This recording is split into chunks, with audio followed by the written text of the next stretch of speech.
स्थानमा वृद्ध आमा बुवा अशक्त दाजुभाइ दिदीबहिनीहरू थुप्रै हुनुहुन्छ। कृपया यसरी असहज गर्दाखेरि उहाँहरूप्रति पनि असहजीकरण हुन जाने भएको कारण कृपया सहजीकरण खुलाइदिन म अनुरोध गर्दछु।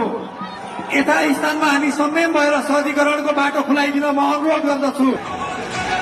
आदरणीय पार्टी सभापतिज्यूलाई अगाडि आउने वातावरण बनाइदिन म सम्पूर्ण सुदूरपश्चिमेली दाजुभाइ दिदीबहिनीहरूमा विनम्र अनुरोध गर्दछु। कृपया बाटो खुलाइदिन अनुरोध गर्दछु। गाडीको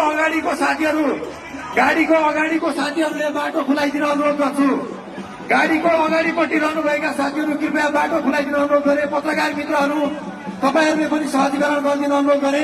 पत्रकार मित्रहरू छेउमा आइदिन अनुरोध गरे। सबैभन्दा पहिला पत्रकार मित्रज्यूहरू बाटो खुलाइदिन अनुरोध गर्दछु। सम्पूर्ण आमा बुवा दाजुभाइ दिदीबहिनीहरू कृपया सम्पूर्ण व्यक्तित्वहरूले संयम भएर बाटो खुलाइदिन अनुरोध गर्दछु। त्यो गाडीको नजिक नआइकन संयमित भएर बस्दिन अनुरोध गर्दछु। कृपया गाडीबाट बाटो खुलाइदिन अनुरोध गरे। यसरी घुइँचो नगरिदिन अनुरोध गर्दछु। घुइँचो आकेका लागि कृपया घुइँचो नगरिदिन अनुरोध गर्दछु। ऱ्याटको साथीहरू सबैजनालाई पछाडितिर धकेलिदिन अनुरोध गरे। ऱ्याटको साथीहरूले बिस्तारै उहाँहरूलाई पछाडि जान अनुरोध गरे। कृपया बाटो खुलाइदिन। यहाँ अगाडिपट्टि रहनुभएका साथीहरू गाडीका लागि बाटो खुलाइदिन अनुरोध गरे। बाटो खुलाइदिन अनुरोध गरे। हाम्रो सभालाई उहाँले सम्बोधन गर्ने सहज वातावरण सिर्जना गरिदिन म अनुरोध गर्दछु।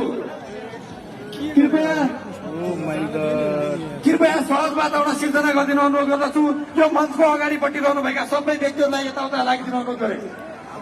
कृपया मञ्चको अगाडिपट्टि रहनुभएका व्यक्तिहरू छेउतिर गइदिन अनुरोध गरे।